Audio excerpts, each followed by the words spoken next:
আমরা এই গল্পের আগের পর্বে দেখেছি কিভাবে কাল ও বায়ুর সাহায্য নিয়ে কাঠুরিয়া ও পেঁচা রানী হারিয়ে যাওয়া সেই লাল পাথর ফিরে পায়। অবশেষে কাঠুরিয়া পেঁচা রানীকে বিদায় দিয়ে পেঁচা রূপেই সারস বউয়ের বাপের বাড়িতে ফিরে আসে। এরপর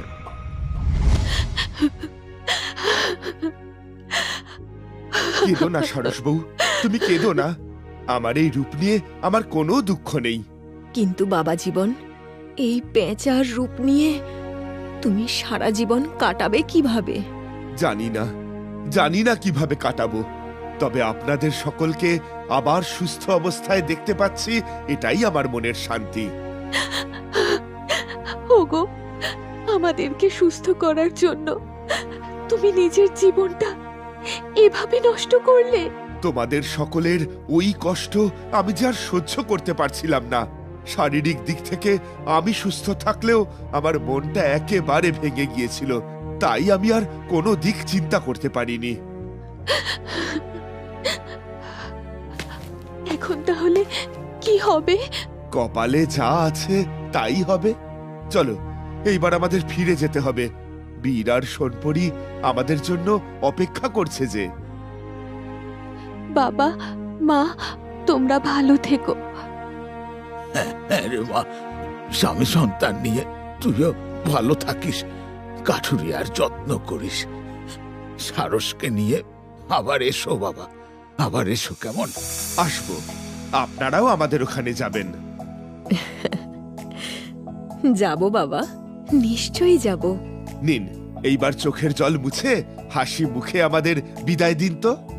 হ্যাঁ বাবা, আর কাঁদবো না। তোমরা ভালোভাবে যাও, ঠিক আছে? এসো। এরপর কাঠুরিয়া পেঁচা রূপেই সারস বউকে নিয়ে মেঘ চাদরে করে পক্ষীকুল থেকে গৌরগঞ্জ রাজ্যের উদ্দেশ্যে রওনা দেয়।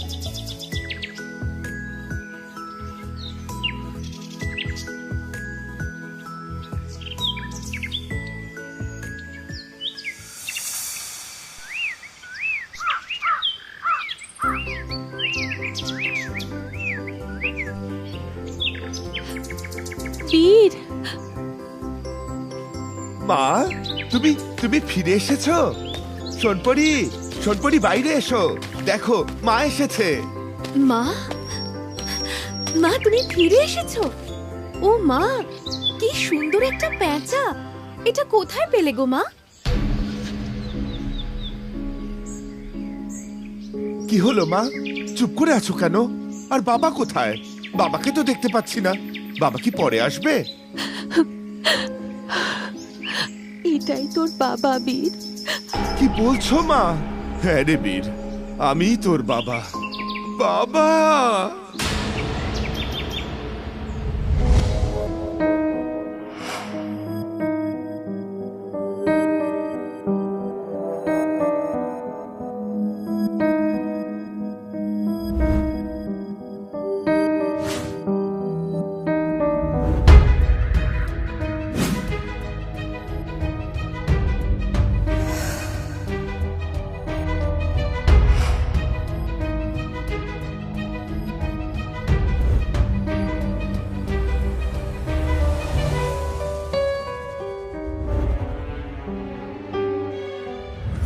সবই তো শুনলি তোরা।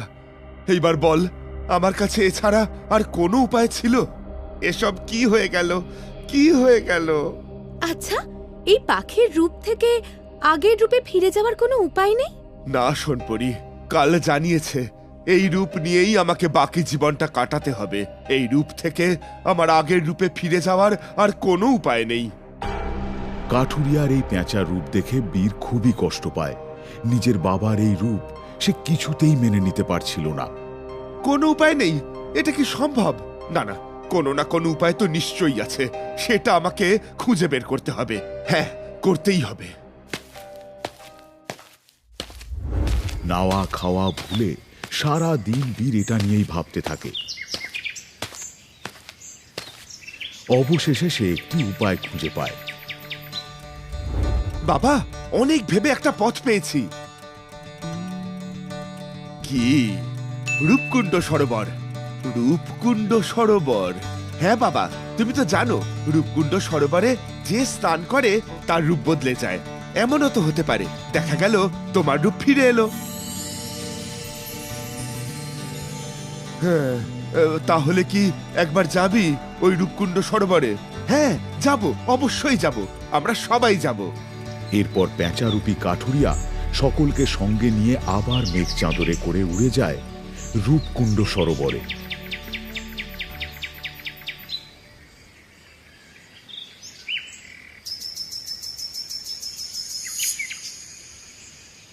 কিন্তু সেখানে গিয়ে তারা অবাক হয়ে যায়। তারা দেখে রূপকুণ্ড সরোবরে এক বিন্দুও জল নেই। এ কি, এই রূপকুণ্ড সরোবরে তো এক বিন্দুও জল নেই। সরোবরের সমস্ত জল তো শুকিয়ে গিয়েছে। একটা সরোবর এভাবে শুকিয়ে কাঠ হয়ে গেছে?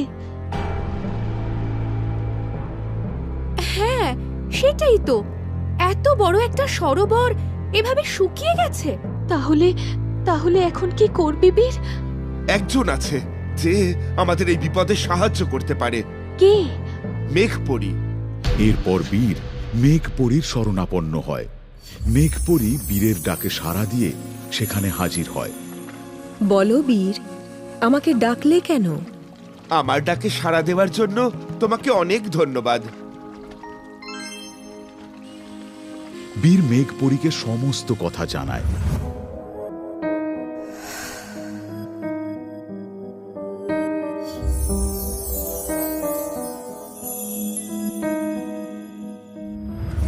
সবই তো শুনলে মেঘপরী, এইবার তুমিই পারো আমাদের সাহায্য করতে। কি সাহায্য চাই বলো? এই সরোবরটা তুমি বৃষ্টির জল দিয়ে পূর্ণ করে দাও মেঘপরী। বেশ, তবে তাই হোক।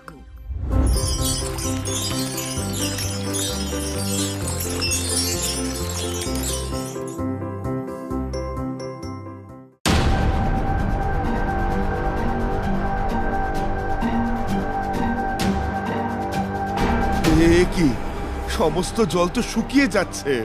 হ্যাঁ, সেটাই তো দেখছি, সরোবরে পড়া মাত্রই তো সমস্ত জল শুকিয়ে যাচ্ছে। মেঘপরী, কেন এমনটা হচ্ছে? আমিও তো কিছু বুঝতে পারছি না। এমনটা তো হবার কথা নয়।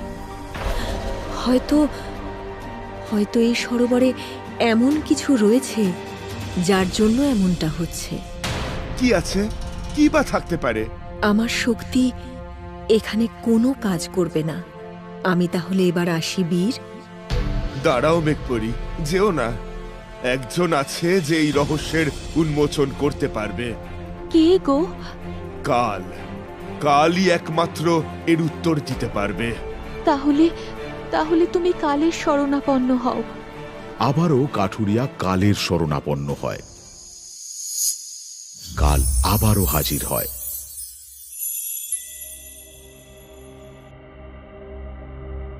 বলো কাঠুরিয়া।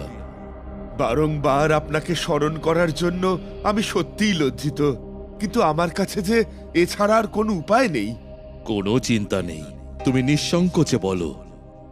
কাঠুরিয়া কালকে সমস্ত কথা বলে। সমস্ত কথা শোনার পর কাল বলে, এই সমস্তটা হচ্ছে রাক্ষসে মাছের জন্য। রাক্ষসে মাছ? মনে করো কাঠুরিয়া, বহু বছর আগে এই রূপকুণ্ড সরোবরে তুমি এক রাক্ষসে মাছকে সমাধি দিয়েছিলে। হ্যাঁ, কিন্তু তার সাথে এই সরোবরের জলের শুকিয়ে যাওয়ার কি সম্পর্ক? সম্পর্ক আছে। ওই রাক্ষসে মাছের কঙ্কাল আজও এই সরোবরের মধ্যে রয়েছে। আর যতদিন পর্যন্ত ওই কঙ্কাল এই সরোবরে থাকবে, ততদিন এই রূপকুণ্ড সরোবরে কোনো জল থাকবে না, কারণ ওই কঙ্কাল সব জল শুষে নিচ্ছে। তাহলে তাহলে এখন উপায়? উপায় একটাই, ওই রাক্ষসে মাছের কঙ্কাল এই সরোবর থেকে বের করে দাহ করে দিতে হবে। তাহলেই এই সরোবর আবার আগের মতো হয়ে উঠবে। বেশ, তাহলে আমি এক্ষুনি সেই রাক্ষসে মাছের কঙ্কাল বের করে দাহ করে দিচ্ছি। তবে মনে রেখো, ওই কঙ্কাল কিন্তু মাটির একেবারে তলদেশে রয়েছে। ওই কঙ্কাল বের করতে অনেক অনেক পরিশ্রম করতে হবে। আমরা সকলে বাবার সাথে আছি, আমরা সবাই মিলে বাবাকে সাহায্য করব। আর হ্যাঁ, আরও একটা কথা মনে রেখো, যারা যারা এই দাহ কাজের সাথে যুক্ত হবে তাদের প্রত্যেককেই এই রূপকুণ্ড সরোবরে ডুব দিতে হবে। কালের কথা মতো এরপর বীর, কাঠুরিয়া, সারসবউ, সোনপরি সকলে একসঙ্গে মাটি খুঁড়তে শুরু করে। মাটি খুঁড়তে খুঁড়তে প্রত্যেকে হাঁপিয়ে যায়। এতটা মাটি কেটে ফেললাম, তাও তো কোনো কঙ্কাল দেখতে পাচ্ছি না।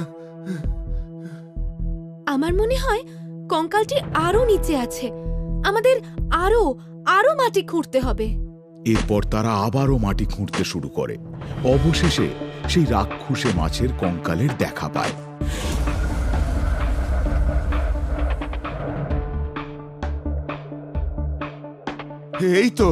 এই তো সেই কঙ্কাল।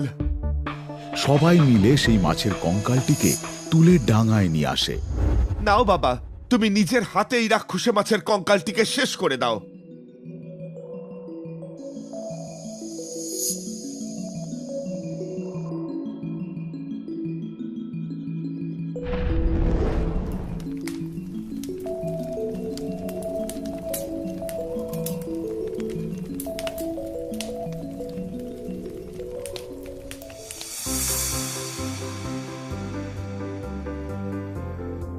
মেঘপরি, তোমার কাছে আরো একবার অনুরোধ করছি, দয়া করে আর একবার বৃষ্টি সৃষ্টি করো।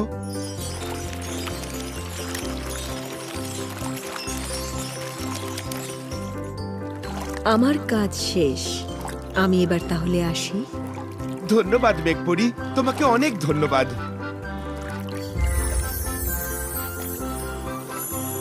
আজ আমরা প্রত্যেকে এই রূপকুণ্ড সরোবরের জলে ডুব দিয়ে নিজেদের এক নতুন রূপ ফিরে পাবো।